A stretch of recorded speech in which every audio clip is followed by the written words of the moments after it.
Assalamualaikum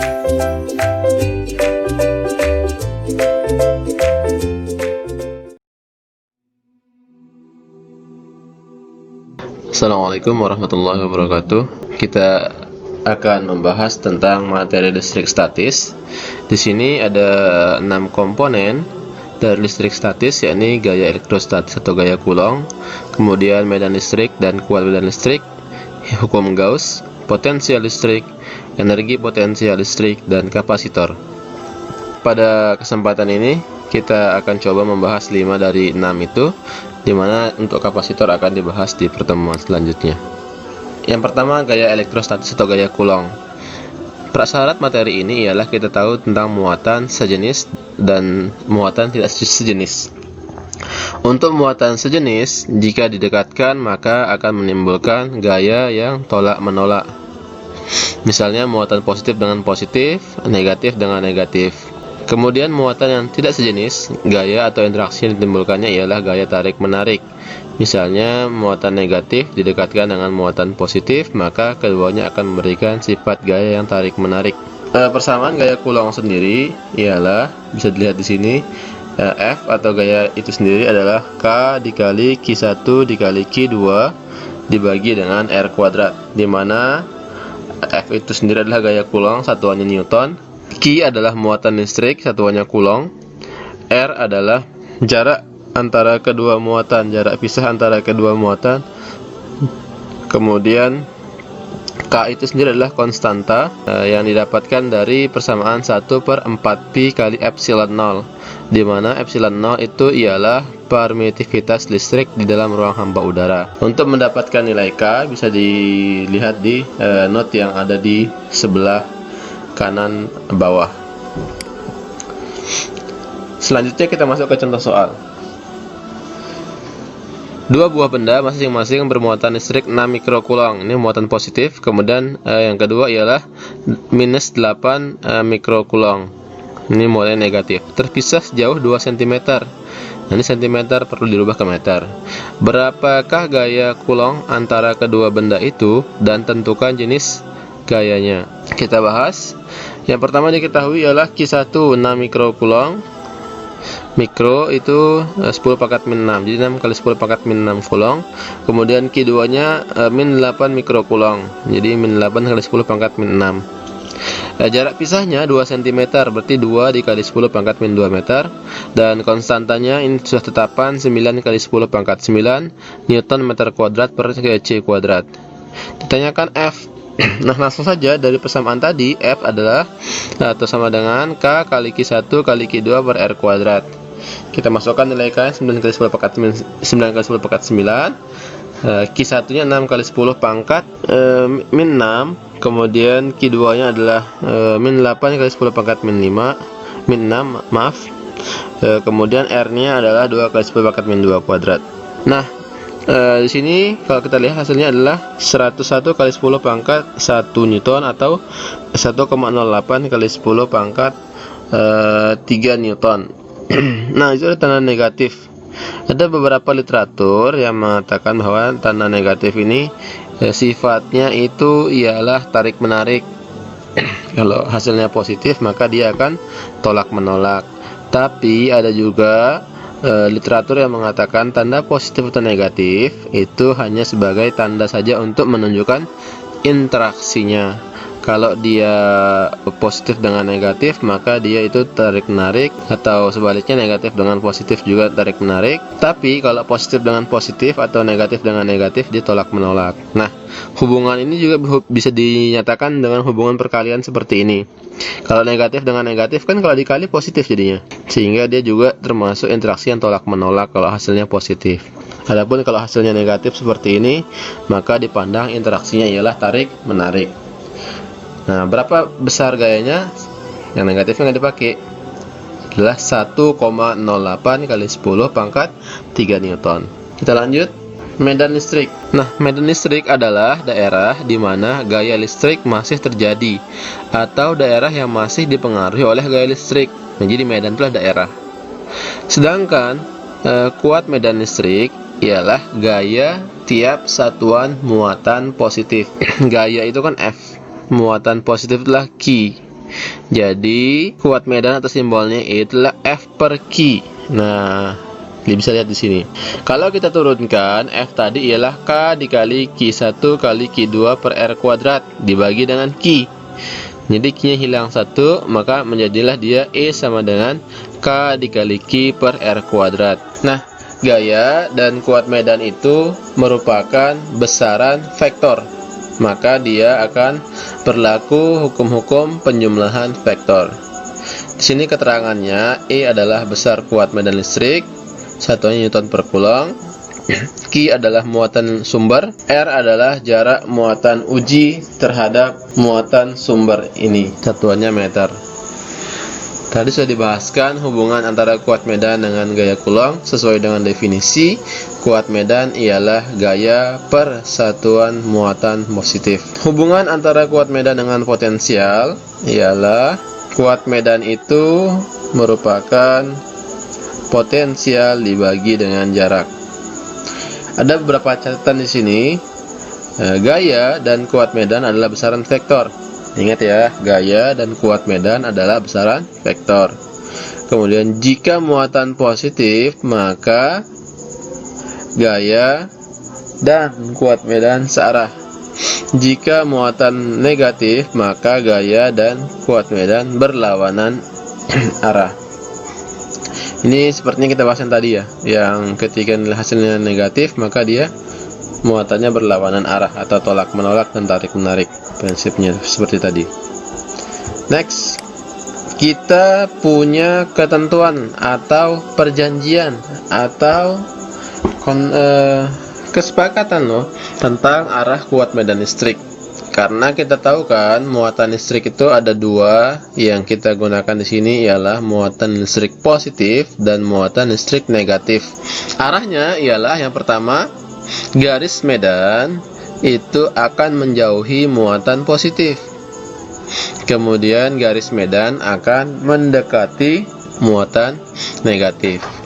Jadi medan listrik merupakan vektor dengan arah garis medannya menjauhi muatan sumber positif dan menuju muatan sumber negatif. Jadi kalau digambar seperti ini, dia akan keluar atau menjauhi dari muatan positif dan dia akan masuk atau menuju ke muatan listrik negatif. Ini sering keluar di evaluasi pembahasan soal-soal.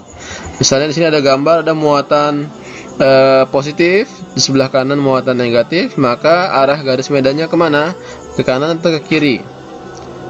Betul, ke kanan, karena dia keluar dari muatan positif, kemudian masuk ke muatan negatif. Kemudian untuk kuat medan listrik dalam bola konduktor, di sini ada kita lihat kuat medan listrik untuk yang pertama di dalam bola, yang kedua di permukaan bola, yang ketiga di luar bola. Untuk di dalam bola, nilai kuat medannya itu sama dengan 0 karena dianggap tidak memiliki jarak terhadap bola konduktor ini sendiri. Jadi kalau kita melihat, kalau untuk jaraknya lebih kecil dari jari-jari. Jadi kalau jarak lebih kecil dari jari-jari itu di sini, di daerah di sini, di dalam sini. Kemudian yang kedua, untuk jarak yang sama dengan jari-jari. Di sini berarti di seputaran kulitnya nih. Ketika jaraknya sama dengan jari-jari, maka yang berlaku ialah E sama dengan K dikali Q per R kuadrat, di mana R kecilnya jaraknya. Kemudian untuk jarak yang lebih besar dari jari-jari atau di luar bola, maka E sama dengan K dikali Q per R kuadrat. Misalnya di sini di titik C yang di luar bola. Baik, kita lanjut. Nah, kita coba bahas soal. Sebuah konduktor bola berongga diberi muatan negatif 50 mili Coulomb. Sekarang ini mili. Jadi kita lihat saja. Kalau dia bilang ini min 6, berarti sini bukan mili, maksudnya mikro. Bola ini memiliki diameter 12 cm. Ini ingat, diameter ya, bukan jari-jari. Hitunglah kuat medan listrik pada jarak A 3 cm dari pusat bola, B 6 cm dari pusat bola, C 9 cm dari pusat bola. Nah, kita lihat dulu Q pertama 50 mikrokulong tadi, maaf soalnya di sini ada kesalahan. 50 kali 10 pangkat min 6 kulong. Diameter yang diketahui ya 12 cm, maka jari-jarinya ialah 12 dibagi 2 yakni 6 cm atau 6 kali 10 pangkat 2 min 2 meter. Nah, kita langsung jawab saja.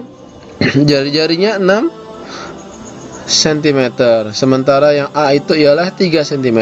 Jadi jaraknya lebih kecil dibandingkan dengan jari-jari. Dia di dalam bola, maka kuat medan listrik untuk titik A itu sama dengan 0 karena dia berada di dalam bola. Yang B 6 cm, jari-jarinya 6 cm, maka dia berada di kulit bolanya, di permukaannya. Maka berlaku persamaan E sama dengan K kali Q per R kuadrat, dengan R adalah 6 cm atau 6 kali 10 pangkat min 2. Nah, ini hasilnya dianalisis. Negatif 1,25 kali 10 pangkat 8 Newton meter. Tanda negatif menyatakan bahwa arah kuat medan listrik adalah radial ke dalam, karena negatif ya, ke dalam, menuju. Kemudian untuk titik C bisa diulangi sendiri langkah-langkahnya. Karena dia di luar dari permukaan bola, maka persamaannya ialah K kali Q per R kuadrat. Hasilnya negatif 5,6 kali 10 pangkat 7 Newton per meter. Sama, tanda negatif menyatakan bahwa arah kuat medan listrik adalah radial ke dalam atau menuju ke muatannya. Baik, ini soal selanjutnya bisa dikaji. Kita akan masuk ke hukum Gauss.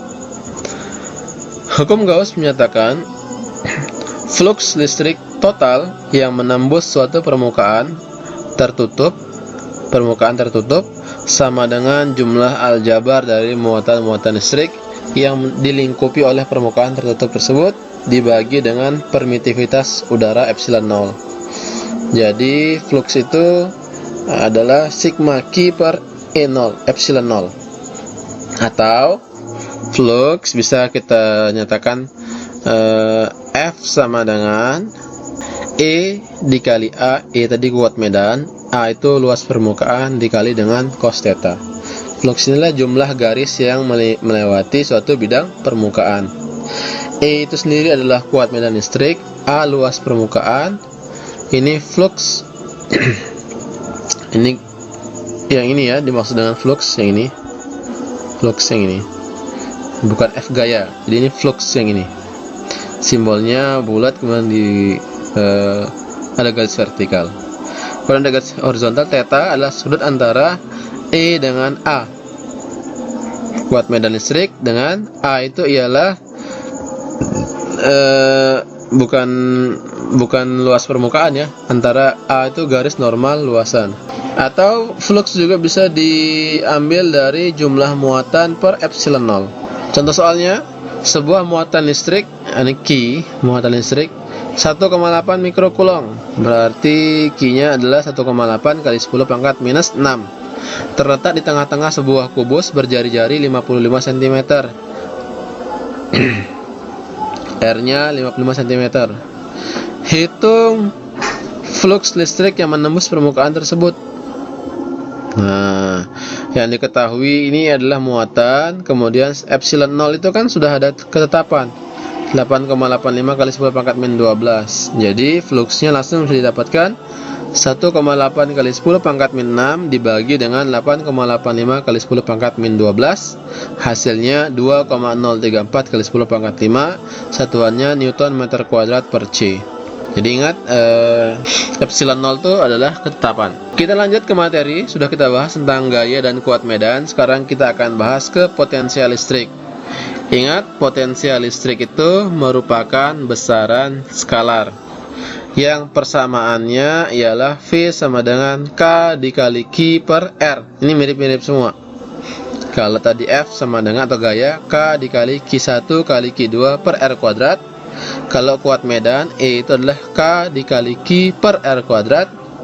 Kalau sekarang potensial F sama dengan V sama dengan K dikali Q per R. Apa itu potensial?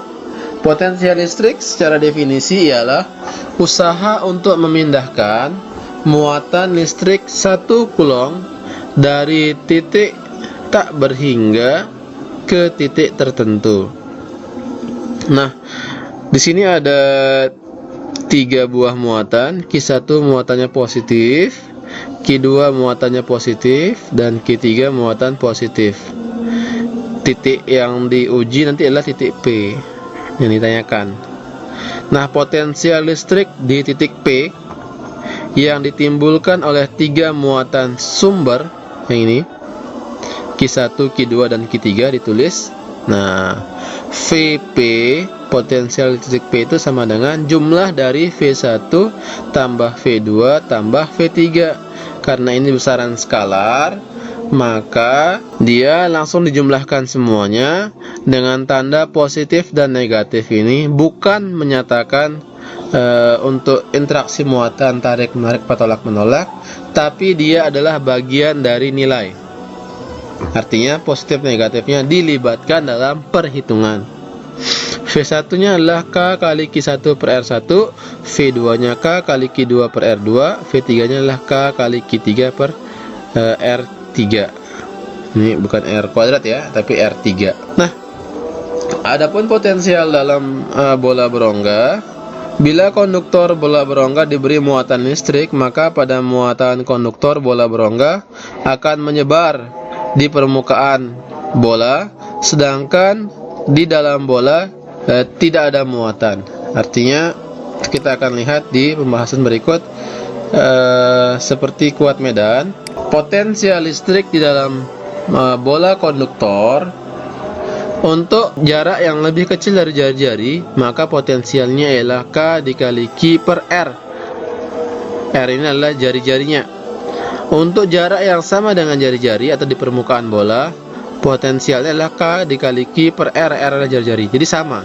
Di dalam permukaan, di pusat, dari pusat sampai dengan ke kulit atau di permukaan bola, potensialnya itu persamaannya sama, K dikali Q per R, di mana R adalah jari-jari. Nah, sedangkan untuk jarak yang lebih besar dari jari-jari atau di luar bola, maka V sama dengan K dikali Q per R. R-nya ini adalah jarak, di mana semakin jauh jaraknya, maka potensialnya akan semakin kecil, karena potensial dan jarak ini adalah berbanding terbalik. Kecuali dari pusat bola, dari dalam bola sampai dengan permukaan bola, potensialnya itu sama. Jadi dipahami sekali lagi, dari dalam bola sampai permukaan bola, potensial listriknya itu nilainya sama. Sedangkan setelah di luar bola, semakin jauh dari permukaan bola, maka nilai potensialnya akan semakin kecil. Potensial listrik 2 keping sejajar. Nah, ini bisa dipahami sendiri. Untuk rapat muatannya, taunya adalah Q per A. Untuk kuat medan listriknya ialah tau per epsilon 0. Kemudian kuat medan listrik di luar keping, E sama dengan 0. Kemudian potensial listrik di antara 2 keping, antara 0 sampai dengan diameternya, maka V sama dengan E dikali dengan R. Untuk potensial listrik di luar keping, di mana R di luar lebih besar bandingkan dengan D, V sama dengan E dikali dengan D. Ini lihat D-nya. Usaha yang diperlukan untuk memindahkan muatan positif Q dari titik yang potensialnya satu ke satunya lagi. Kita bahas tentang usaha untuk memindahkan muatan. Usaha itu adalah W. Usaha itu ialah W, atau kita persamaan sini ialah perubahan energi potensialnya dikali dengan perubahan potensialnya. Usaha bisa diambil dari Q0, atau Q0 itulah muatan yang dipindahkan, dikali dengan perbedaan potensial di antara 2 titik V1 dikurangi dengan V2. Kalau kita mau mengetahui usaha untuk memindahkan muatan Q0 dari A ke B, atau dari P ke Q, WPQ sama dengan Q0 atau muatan tadi dikali dengan potensial yang ditimbulkan titik Q dikurangi potensial di titik P. Ya, usaha itu dimensinya sama dengan energi, jadi Q dikali dengan V. Nah, kita masuk ke pembahasan soal nih. Hitung potensial listrik di titik B, titik B-nya yang ini, yang ditimbulkan oleh ketiga muatan sumber. Jadi ada tiga muatan sumber. Yang pertama 5 kali 10 pangkat min 8 kulong. Yang kedua, yang pertama itu positif ya. Yang kedua itu negatif min 40 kali 10 pangkat 8 kulong. Yang ketiga positif juga 8 kali 10 pangkat min 8 kulong. Ini nggak ada kaitannya dengan sudut-sudut yang dibentuk atau mau pakai Pitagoras. Jadi dia langsung saja. Sehingga dijumlahkan nanti V1 tambah V2 tambah V3. Kita lihat penyelesaiannya di sini. Ini dipahami untuk diketahuinya. Baik, kita masuk. V totalnya langsung V1 tambah V2 tambah V3 atau K dikali Q1 R1 tambah K kali Q2 R2 tambah K dikali Q3 R3. Kita boleh K yang dikeluarkan, ini digabung. K nya 9 kali 10 pangkat 9, Q1 nya 5 kali 10 pangkat min 8 per 10 pangkat min 1 tambah, nah ini Q2 tadi karena negatif maka negatifnya harus dimasukkan juga. Negatif 4 kali 10 pangkat 8 per 20 cm itu 2 kali 10 pangkat min 1.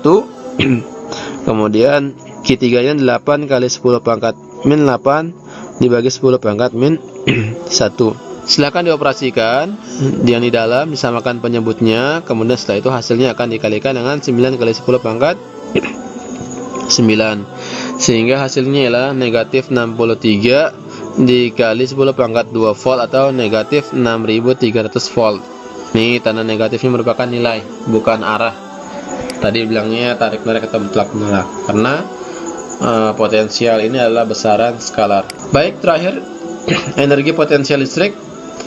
Ini usaha untuk memindahkan muatan listrik dari titik tak terhingga ke titik tertentu.